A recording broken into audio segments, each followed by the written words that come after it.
Je m'appelle Pierre Rivière et je suis étudiant en mobilité internationale à l'école polytechnique Agadir.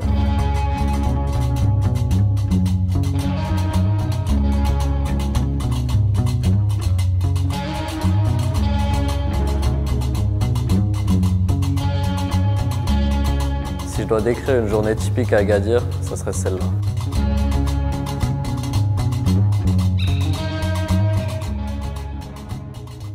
Donc je me réveille et je commence par un peu de sport ou un peu d'étirement. Souvent c'est du yoga.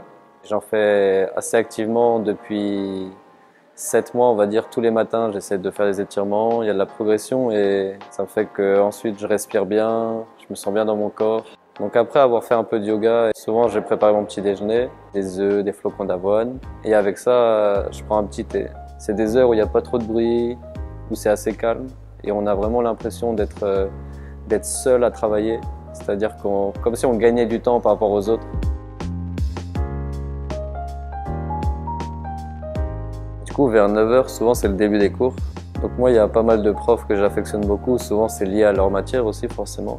Après, c'est vrai que moi, par rapport à la France et par rapport aux autres élèves ici, j'ai quand même pas mal de modules. Donc, c'est-à-dire pas mal de matières à suivre, tout ça. Mais au final, c'est très enrichissant et ça m'apporte beaucoup de connaissances. Ça m'a ouvert sur des matières dont j'avais pas forcément l'habitude d'avoir en France et peut-être que j'aurais pas. Donc c'est une diversité aussi que je peux retrouver et je m'y retrouve bien, on va dire. Vers midi, souvent on essaye de manger des plats traditionnels. Souvent c'est le couscous, bon, il y en a plein d'autres, hein. Il y a fissa, tagine, plein de choses. Le Maroc est vraiment un pays très riche au niveau culinaire. La nourriture pour moi c'est vraiment un lien dans les relations sociales, c'est-à-dire que ça apporte beaucoup de choses, tout ça. Et le couscous particulièrement, car on partage tous la même chose dans le même plat, qui est quelque chose de différent par rapport à ce que j'ai pu vivre en France, car là c'est avec les doigts. C'est différent, mais j'aime bien aussi.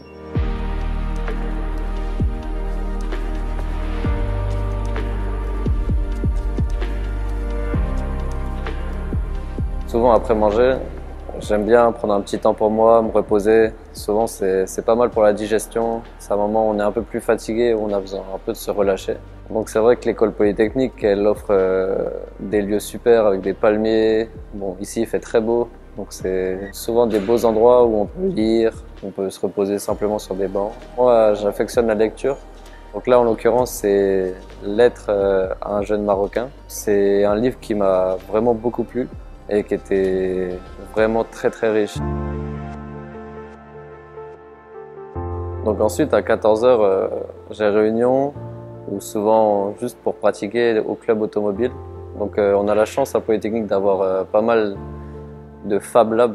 Donc on a 3 pôles, on va dire, où on peut innover. Nous, on est dans un de ces pôles et on fait partie du club automobile, où on a un projet qui est en lien avec un concours en Allemagne. On doit présenter un avion. C'est un projet qui me tient à cœur car j'ai toujours aimé l'aéronautique, les avions. Et en plus, pour, on va dire, challenger un peu dans un concours, c'est pas mal, ça motive, on va dire. On a un vrai objectif. C'est vrai que Polytechnique essaie de mettre en place pas mal de choses, aider un peu les étudiants financièrement ou techniquement, avec les différentes aides des professeurs. Franchement, ça a été une super expérience et j'espère qu'on va réussir tout simplement à créer l'avion pour ce projet-là et pour ce concours-là aussi.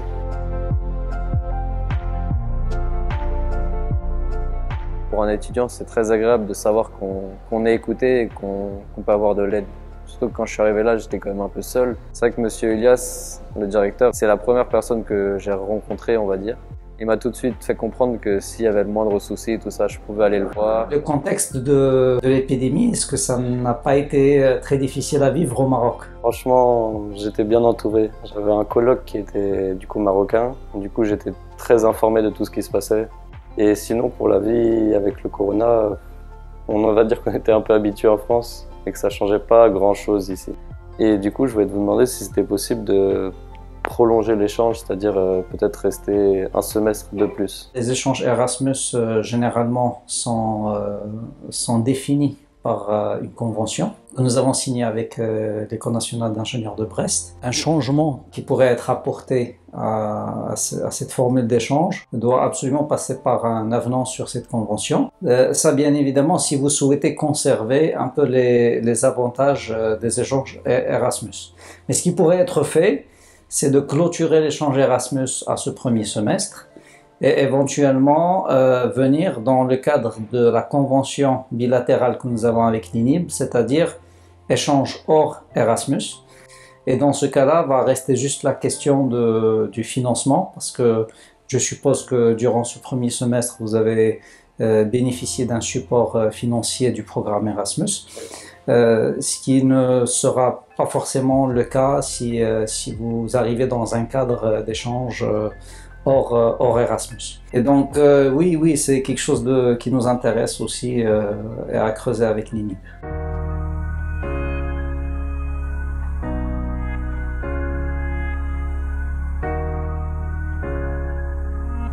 Du coup, ensuite, bon, le matin, on a eu, on va dire, les cours magistraux, on a vu à peu près les TD, les cours un peu plus théoriques.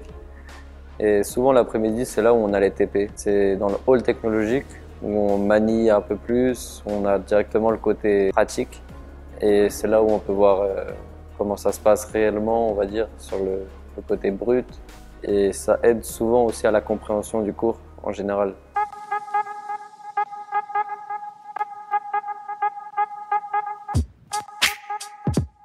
On a la chance d'avoir une salle de sport aussi en dessous de la résidence universitaire. Donc là, bon, avec le confinement, il n'y a pas forcément les cours, mais j'aime bien quand même m'entraîner, tout ça. Et essayer de garder, on va dire, la forme. Donc moi, le sport, c'est vraiment quelque chose d'important dans ma vie. C'est vrai que l'entretien physique, pour moi, il rime aussi avec un peu entretien psychologique. On se sent bien après le sport. On est plus à même de pouvoir travailler le soir quand on rentre chez soi. On est de bonne humeur. Donc à 19h, je vais me rendre chez un ami avec mon coloc et une amie de la résidence où je vis à Al-Karama. Donc on va aller chez Djibril. Djibril, c'est un ami que je me suis fait quasiment dès le début. C'est le président de la communauté malienne. Et du coup, il m'a fait rencontrer plein d'amis à lui, plein de gens. J'ai gardé un lien avec ces gens-là et même maintenant, c'est des très bons amis. Comme j'ai l'habitude de faire quand on va chez des amis, on met tous la main à la pâte, on essaie de tous participer un peu. C'est des moments sociaux importants et des moments entre amis qui font du bien. On a appris plein de choses et c'était vraiment des moments riches et des moments vraiment que j'oublierai vraiment pas.